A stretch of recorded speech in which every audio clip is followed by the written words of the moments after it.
रात्री नीलम खूप अस्वस्थ होती. रोहितचा मेसेज वाचल्यानंतर तिच्या मनात अनेक प्रश्न उभे राहिले होते. ती खोलीत शांत बसली होती, पण तिच्या मनात विचाराचं वादळ सुरू होतं. तेवढ्यात तिच्या मोबाईलवर एक मेसेज आला. तो प्रदीपचा होता. Good night Neelam. नीलम काही क्षण मोबाईलकडे पाहत राहिली. तिच्या चेहऱ्यावर हलकंसं भाव बदललं, पण तिने काही उत्तर दिलं नाही, कारण तिच्या मनात गोंधळ होता. हे नातं पुढं न्यावं का, की इथेच थांबावं? तिला प्रदीप आवडत होता. त्याचं बोलणं, त्याची समजूतदारपणा तिला जाणवत होता. पण दुसरीकडे रोहितचा निर्माण केलेला गैरसमज तिला खूप त्रास देत होता. ती खूप वेळ मोबाईलकडे पाहत राहिली आणि शेवटी तिने उत्तर न देता फोन बाजूला ठेवला. दुसऱ्या दिवशी सकाळ सकाळी उठल्यावर तिने पुन्हा मोबाईल पाहिला. प्रदीपचा पुन्हा एक मेसेज आला होता. Good morning Neelam. त्या मेसेजसोबत एक छोटंसं स्माईल इमोजीसुद्धा होतं. नीलमच्या चेहऱ्यावर हलकंसं हसू आलं, पण तिच्या मनात अजूनही गोंधळ होता. ती मनात म्हणाली, जर मी या नात्यात पुढे गेले तर घरात काय होईल? आणि जर मी थांबले तर कदाचित एक चांगला माणूस गमावेन. ती काही वेळ विचार करत राहिली आणि पुन्हा तिने मेसेजला उत्तर दिलं नाही. तिकडे प्रदीपने सकाळी मेसेज केला होता. पण बराच वेळ झाला तरी नीलमचा काहीच रिप्लाय आला नाही. तो ऑफिसमध्ये बसून पुन्हा पुन्हा मोबाईलकडे पाहत होता. त्याच्या मनात काळजी निर्माण झाली. तो मनात म्हणाला, कालपर्यंत सगळं ठीक होतं, मग अचानक ती शांत का झाली? शेवटी त्याने तिला थेट फोन करण्याचा निर्णय घेतला. त्याने नंबर डायल केला. नीलमच्या मोबाईलवर अचानक प्रदीपचा कॉल दिसला. तिचं हृदय अचानक जोरजोरात धडधडू लागलं.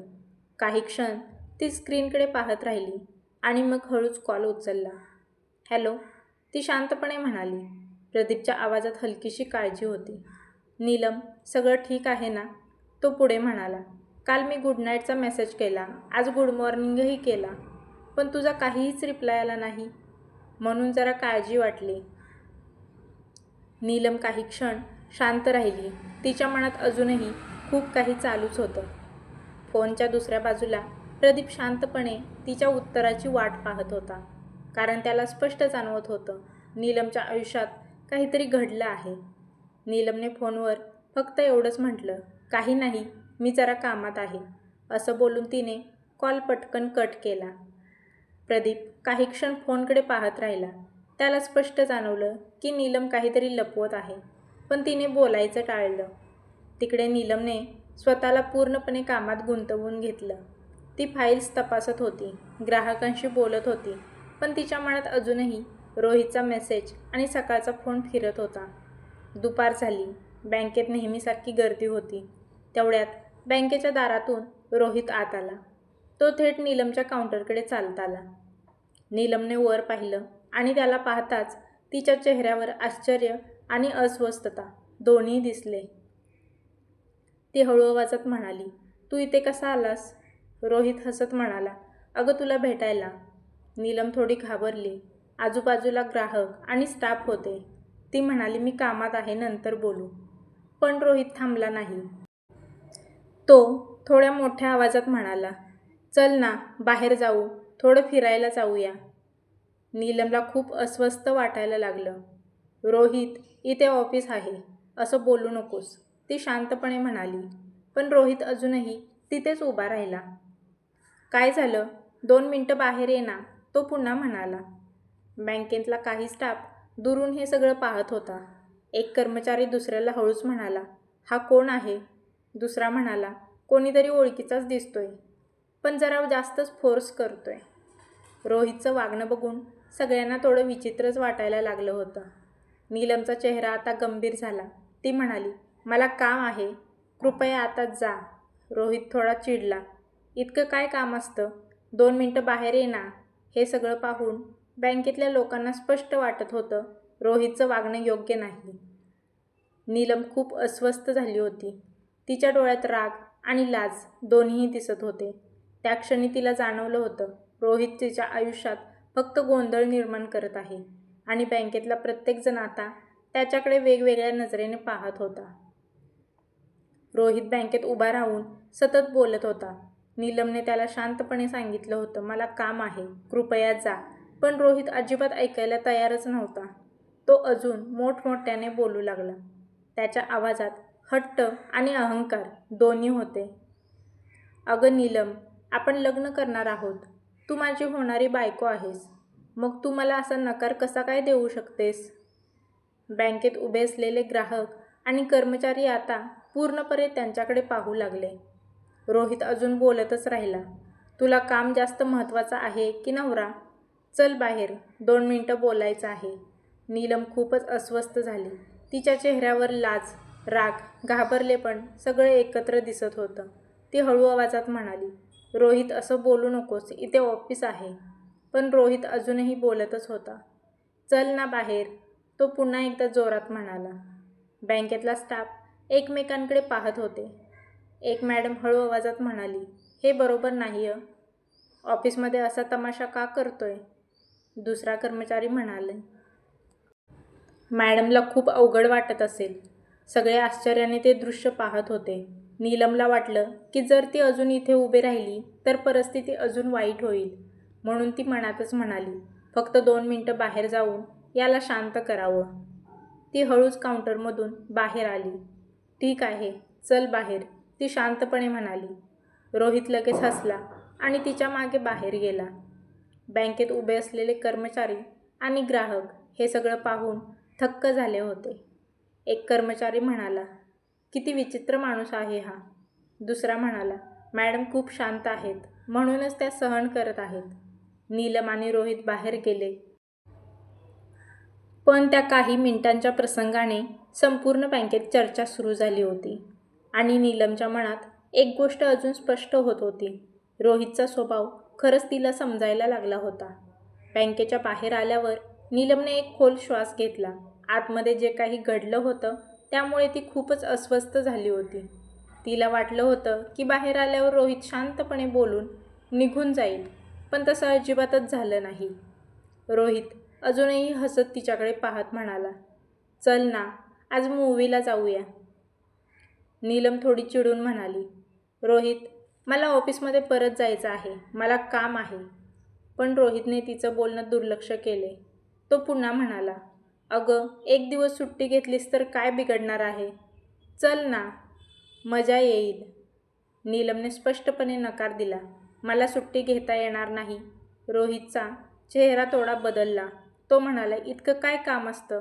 2-3 तास बाहेर जाऊया, मूव्ही पाहू, फिरू, लग्नाआधी थोडा वेळ एकत्र घालवू. नीलमला त्याचं बोलणं अजिबात आवडलं नाही. ती शांतपणे ठाम आवाजात म्हणाली, रोहित, अजून काही ठरलेलं नाही आणि मला असं ऑफिस सोडून जायचं नाही. रोहित पुन्हा हट्टाने म्हणाला, तू खूप जास्त सिरियस होतेस. चल ना, मी तिकीट काढतो. नीलम आता स्पष्टपणे नाराज झाली होती. मी येणार नाही, ती म्हणाली. रोहित काही क्षण तिच्याकडे पाहतच राहिला.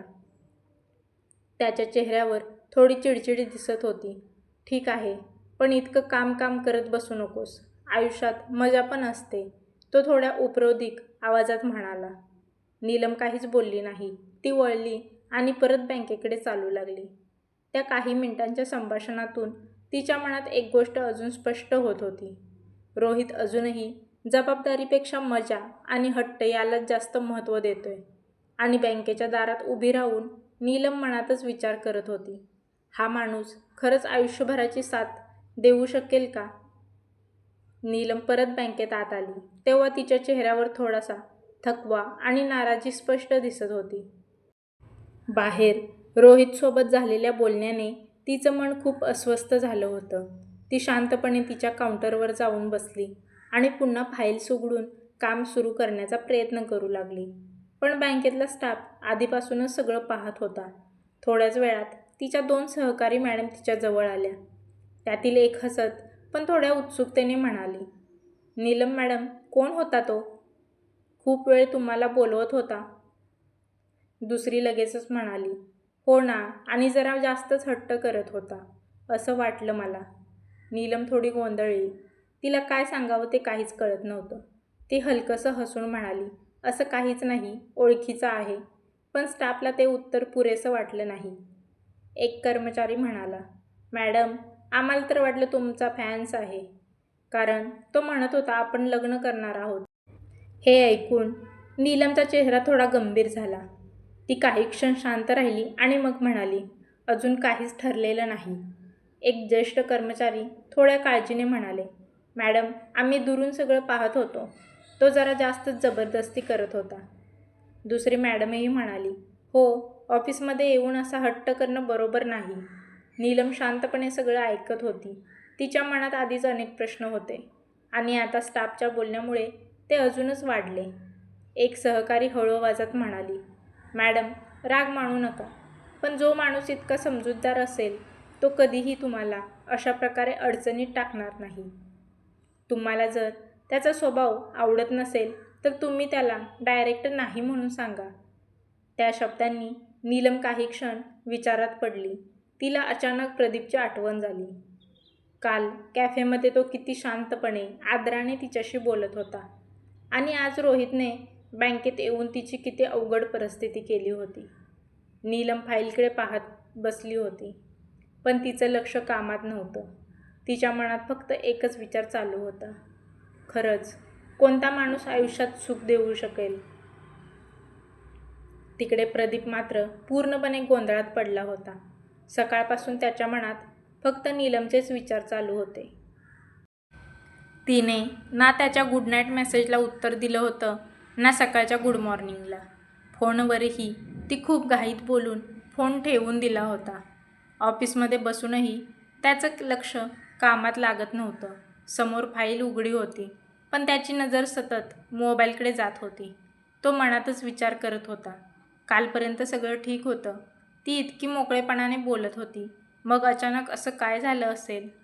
तो पुन्हा मोबाईल हातात घेऊन तिचा नंबर पाहत होता, पण पुन्हा फोन करावा की नाही याबद्दल तोच साशंक होता. त्याच्या चेहऱ्यावरची ती बेचैनी ऑफिसमधल्या काही सहकाऱ्यांनाही जाणवत होती. ऑफिस संपल्यानंतर प्रदीप घरी आला, पण घरी आल्यावरही त्याचं मन शांत नव्हतं. घरात मात्र वेगळीच चर्चा सुरू होती.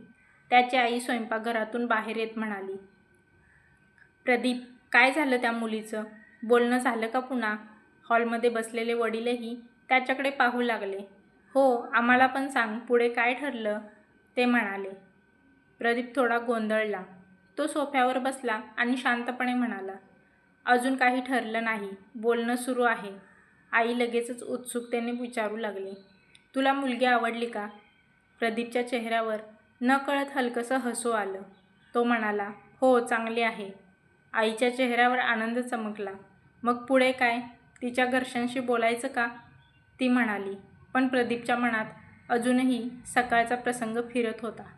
तो थोडा गंभीर होत म्हणाला, अजून थोडा वेळ देऊया. वडील शांतपणे त्याच्याकडे पाहत म्हणाले, का रे, काही प्रॉब्लेम आहे का? प्रदीप काही क्षण विचारात पडला.